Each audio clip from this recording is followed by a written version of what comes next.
প্রিয় শিক্ষার্থীরা কেমন আছো সবাই? নিশ্চয়ই ভালো আছো। ঘরে বা যেখানে বসে আমার আজকের আইসিটি ক্লাসে অংশগ্রহণ করছো, ক্যামব্রিয়ান এডুকেশন গ্রুপের পক্ষ থেকে সবাইকে জানাচ্ছি স্বাগত। আজকে সম্পূর্ণ ক্লাস জুড়ে আমি তোমাদের সাথে আছি মোহাম্মদ রিয়াদ হোসেন চৌধুরী, সহকারী অধ্যাপক এবং বিভাগীয় প্রধান, তথ্য ও যোগাযোগ প্রযুক্তি বিভাগ। তো আজকে যে আমরা ক্লাসটি করব সেই ক্লাসটি হচ্ছে আমাদের যে আগের ক্লাসগুলোর ধারাবাহিকতায় আজকে আমরা 3 নম্বর যে ক্লাসটি করব সেটি করব। তো আমাদের পঞ্চম অধ্যায়ের দ্বিতীয় অংশ নিয়ে কিন্তু এর আগে 2টি ক্লাস হয়ে গেছে। তো আজকে আমরা যে 3 নম্বর ক্লাসটি করব সেই ক্লাসটি শুরু করার পূর্বে আমি তোমাদেরকে কিছু ছবি দেখাচ্ছি, তোমরা একটু নিচের ছবিগুলো লক্ষ্য করো। দেখো এখানে প্রোগ্রামিং ডাউন রাইট অর্থাৎ এমন একটি আঙুল দিয়ে ইশারা করছে এবং এখানে কিছু কোডিং দেয়া আছে। তোমরা এই কোডিংগুলো সম্পর্কে অবশ্যই ইতিমধ্যে পরিচিত হয়েছো এবং যারা আগের ক্লাসগুলো দেখেছো তারা নিশ্চয়ই বুঝতে পেরেছো যে আমরা আজকে কোন ক্লাসটি করব। তাহলে আজকে আমাদের পাঠের বিষয় কি হতে পারে প্রিয় শিক্ষার্থীরা? তোমরা নিশ্চয়ই ধারণা করেছো আমাদের আজকের পাঠের বিষয় সাধারণ সূত্র ব্যবহার করে সি প্রোগ্রাম, অর্থাৎ আজকে আমরা সি প্রোগ্রাম করব।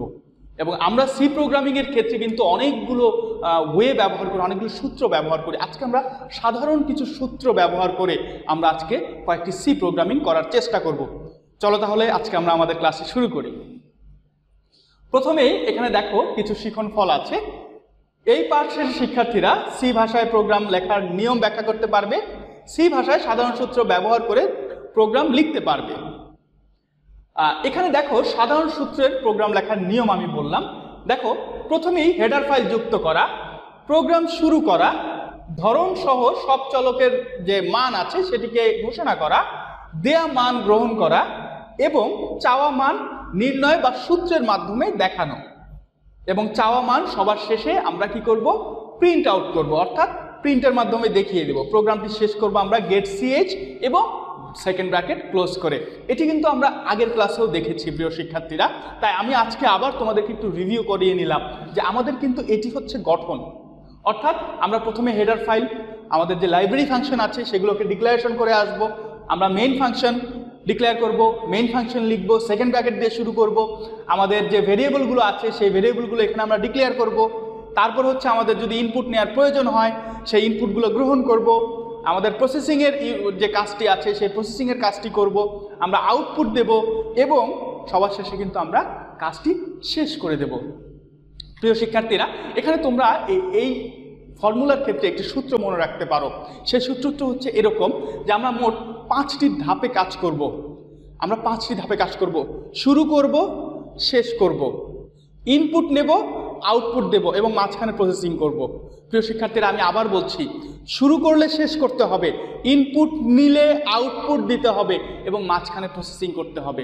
আমরা 5টি ধাপ যদি মনে রাখি তাহলে কিন্তু আমাদের সি প্রোগ্রামিংয়ের এই সাধারণ সূত্রগুলো ব্যবহার করা খুবই সহজ হবে। প্রিয় শিক্ষার্থীরা, চলো তাহলে আমরা যে 2টি সংখ্যার যোগফল ও গড় নির্ণয় করার জন্য যে সি ভাষায় প্রোগ্রাম আছে সেই সি ভাষার প্রোগ্রামটি আমরা একটু দেখে নিই। এখানে একটু লক্ষ্য করো, প্রথমেই আমাদের এই যে 2টি মান দেখতে পাচ্ছ, 2টি লেখা stdio.h এবং s_h, অর্থাৎ আমরা লাইব্রেরি ফাংশন থেকে 2টি ফাইল আমরা নিয়ে এসেছি stdio.h এবং conio.h। এটাকে আমরা বলি হচ্ছে আমাদের স্টার্টিং, অর্থাৎ আমরা কি করলাম? লাইব্রেরি ফাংশন ডিক্লেয়ার করে দিলাম। এরপরে দেখো মেইন ফাংশন আমরা শুরু করে দিলাম। এরপর যে অংশটি আছে সেটি হচ্ছে কি? Variable declaration. আমাদের এখানে লক্ষ্য করো, ফ্লোট দিয়ে আমরা এ, বি, সাম এবং এবিজি 4টি ভেরিয়েবল আমরা ডিক্লেয়ার করেছি। এ, বি হচ্ছে আমাদের 2টি সংখ্যা, যেহেতু আমরা 2টি সংখ্যা যোগ করব। সাম হচ্ছে যেহেতু যোগফল নির্ণয় করব তাই আমরা যোগফলটি সামের ভিতরে রাখবো এবং এবিজি অর্থাৎ এভারেজ নির্ণয় করব, তাহলে আমাদের গড় যে মানটি আছে সেটি আমরা এবিজির ভিতরে রাখবো। এবারে দেখো আমরা print F enter your number, অর্থাৎ তুমি এবার ইনপুট দিবে।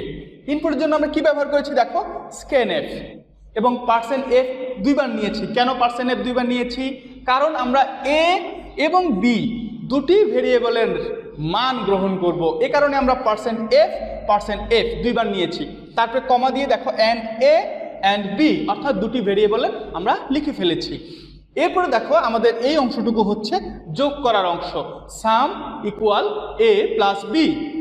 এরপরে যে অংশটি আছে সেটি হচ্ছে আমাদের গড় নির্ণয় করার অংশ, অর্থাৎ এভারেজ বা ABG equal sum divided by 2। তারপরে যে অংশটি আছে আমাদের, এটি হচ্ছে আমাদের প্রিন্টএফ, অর্থাৎ the result is 2f some and average, দুটি আমরা প্রিন্ট করে দিলাম। তারপরে আমরা গেট সিএস দিয়ে আমাদের প্রোগ্রামটি শেষ করে দিলাম। প্রিয় শিক্ষার্থীরা, এক্ষেত্রে আমাদের যে আউটপুটটি আসবে সেটি কি হতে পারে? দেখো, 2 ভ্যালুজ আমরা নিলাম 7 এবং 5। 7, 5 এর টোটাল মার্কস আসবে হচ্ছে 12 এবং আমাদের এভারেজ যে মানটি সেটি আসবে হচ্ছে 6।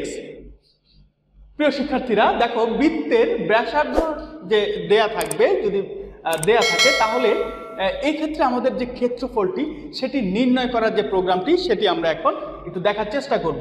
প্রিয় শিক্ষার্থীরা দেখো, বৃত্তের ক্ষেত্রফল নির্ণয়ের যে সূত্রটি আছে আমরা জানি যে কি, সেটি 22 ডিভাইডেড বাই 7 গুণ ব্যাসার্ধ স্কয়ার, অর্থাৎ পাই আর স্কয়ার।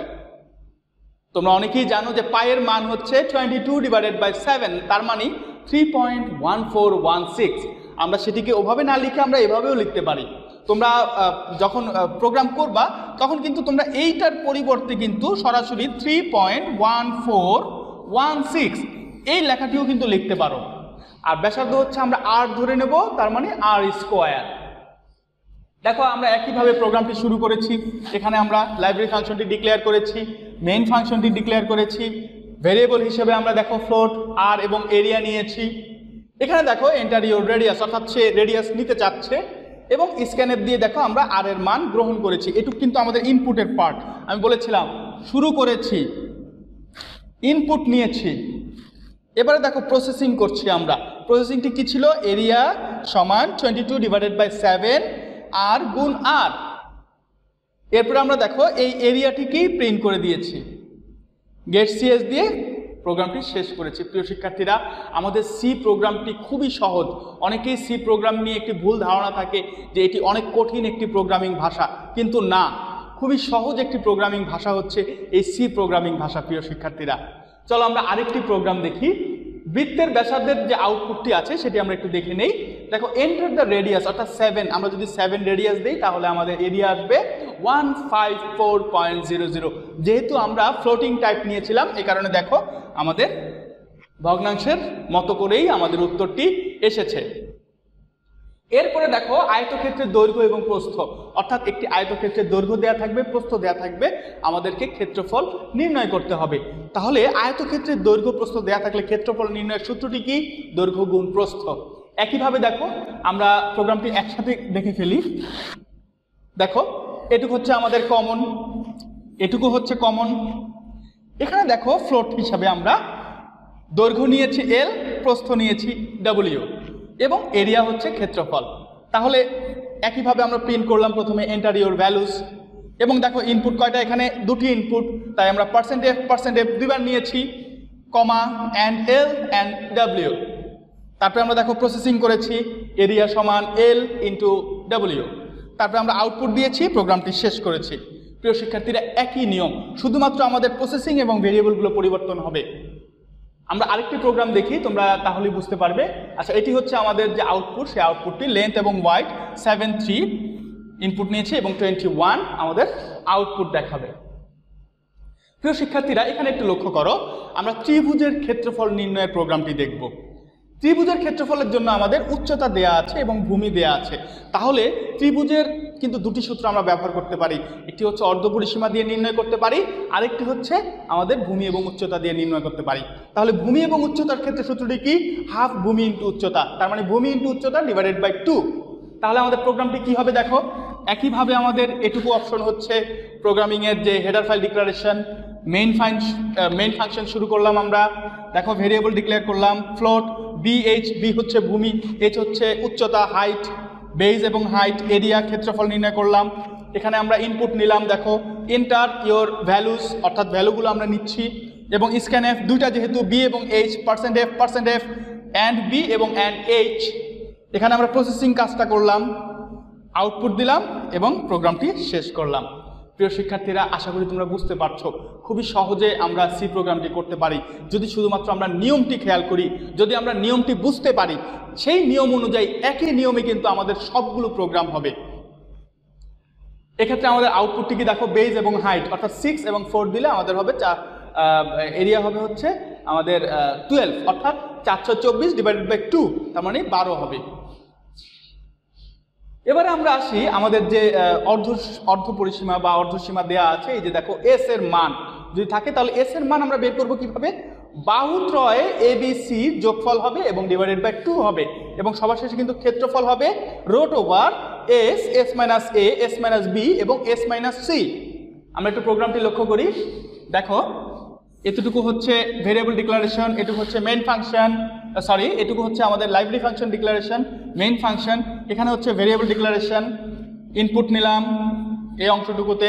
এবারে এখানে আমাদের শুধু চেঞ্জ হবে, কি চেঞ্জ হবে? প্রথমে হচ্ছে এস এর মান নির্ণয় করব আমরা। এস এর মান নির্ণয়ের ক্ষেত্রে A + B + C /2 এবং আমরা এরিয়া নির্ণয় করব SQRT দিয়ে আমাদের যে প্রোগ্রামটি আছে সেটি শেষ করব এবং সবার শেষে গেট CS দিয়ে আমাদের প্রোগ্রামটি শেষ করব এবং আউটপুট আসবে আমাদের দেখো 3 সাইডস হচ্ছে 3, 4 এবং 5, আমাদের এরিয়া আসবে তাহলে 6। ফারেনহাইট স্কেলে সেলসিয়াস তাপমাত্রা থেকে ফারেনহাইট স্কেল নির্ণয় করার যে প্রোগ্রামটি সেটি আমরা একটু দেখে নিই। আমাদের যে বেসিক সূত্রটি সেটি হচ্ছে C/5 = F - 32/9। এটি হচ্ছে কিন্তু আমাদের যে মেইন সূত্র সেটি। তাহলে আমরা সমীকরণটিকে যদি, যেহেতু সেলসিয়াস তাপমাত্রা থেকে ফারেনহাইট নির্ণয় করব, তার মানে ফারেনহাইট থাকবে সমানের বাম পাশে এবং যেটি বের করব সেটি থাকবে বাম পাশে, আর যেটি দেয়া থাকবে সেটি থাকবে ডান পাশে অর্থাৎ সি। তাহলে সূত্রটি হবে F = C × 9/5 + 32। তাহলে এই সূত্রটি ব্যবহার করে দেখো আমরা প্রোগ্রামটি করতে পারি। একইভাবে আমাদের লাইব্রেরি ফাংশন ডিক্লেয়ার হলো, মেইন ফাংশন ডিক্লেয়ার হলো, আমাদের ভেরিয়েবল ডিক্লেয়ার হলো, আমাদের ইনপুটের কাজটি নিয়ে নিলাম এবং এখানে দেখো আমরা প্রসেসিং টুক করে ফেললাম। প্রিয় শিক্ষার্থীরা, শুধুমাত্র প্রসেসিং, তার মানে তুমি শুধুমাত্র সূত্রটা খেয়াল করবে। সূত্রটা খেয়াল করে তোমাদের সম্পূর্ণ প্রোগ্রামিংয়ে যে ভেরিয়েবলগুলো আছে সেগুলো তোমরা উপরে ডিক্লেয়ার করে দেবে আর প্রসেসিং ইউনিটটা পরিবর্তন করে দেবে। তারপরে দেখো আমরা printf দিলাম, দ্য আউটপুট ইজ, আউটপুট দিয়ে দিলাম এবং প্রোগ্রাম শেষ করে দিলাম। এখানে হচ্ছে আমাদের আউটপুটটি দেখো, সেলসিয়াস টেম্পারেচার 25 এবং ফারেনহাইট যে টেম্পারেচার আছে সেটি হবে 77। প্রিয় শিক্ষার্থীরা, এই ছিল আমাদের যে সাধারণ সূত্র ব্যবহার করে, সিম্পল যে সূত্রগুলো আছে সেই সূত্রগুলো ব্যবহার করে সি প্রোগ্রামিং। আশা করি সবাই বুঝতে পেরেছো, খুবই সহজ সি প্রোগ্রামিং। তোমরা যদি ক্লাসগুলো ঠিক মতো করো এবং মন দিয়ে যদি লেকচারগুলো ফলো করো তাহলে আমি আশা করি ইনশাআল্লাহ প্রত্যেকে সি প্রোগ্রামিংয়ে এক্সপার্ট হয়ে যাবে একদিন। তো তোমাদের জন্য একটি একক কাজ আছে, একটু লক্ষ্য করো। সাধারণ সূত্র ব্যবহার করে প্রোগ্রাম লেখার নিয়ম, আমি কিন্তু প্রথমেই তোমাদেরকে সাধারণ সূত্র ব্যবহার করে প্রোগ্রাম লেখার যে নিয়মটি ছিল সেটি তোমাকে দেখিয়েছি। এরপর দেখো পাঠ মূল্যায়ন, দুটি সংখ্যার যোগফল ও গড় নির্ণয় করার প্রোগ্রাম। আমি কিন্তু দেখিয়েছি তোমাদেরকে দুটি সংখ্যার যোগফল এবং গড় কিভাবে নির্ণয় করতে হয়। তোমাদের জন্য একটি বাড়ির কাজ আছে, সেটি হচ্ছে সেলসিয়াস তাপমাত্রা থেকে ফারেনহাইট তাপমাত্রা নির্ণয় করতে হবে।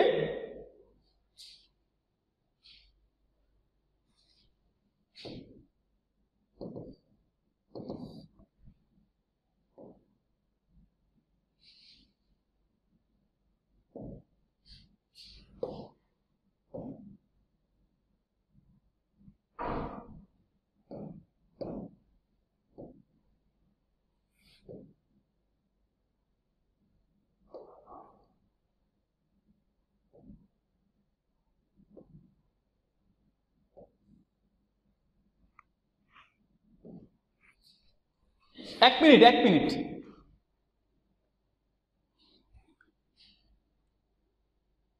প্রিয় শিক্ষার্থীরা, তোমাদের জন্য একটি অনুশীলন আছে, সেই অনুশীলনটি আমরা একটু দেখে নেই। সেলসিয়াস তাপমাত্রা থেকে ফারেনহাইট নির্ণয় করার যে প্রোগ্রামটি, আমি কিছুক্ষণ আগে তোমাদেরকে ফারেনহাইট থেকে সেলসিয়াস তাপমাত্রায় নির্ণয় করার সেলসিয়াস থেকে ফারেনহাইট তাপমাত্রায় নির্ণয় করার প্রোগ্রামটি দেখিয়েছিলাম, কিন্তু এখানে কিন্তু সেলসিয়াস তাপমাত্রা থেকে ফারেনহাইট তাপমাত্রা নির্ণয়ের যে প্রোগ্রামটি আছে সেটি তোমাদেরকে করতে হবে।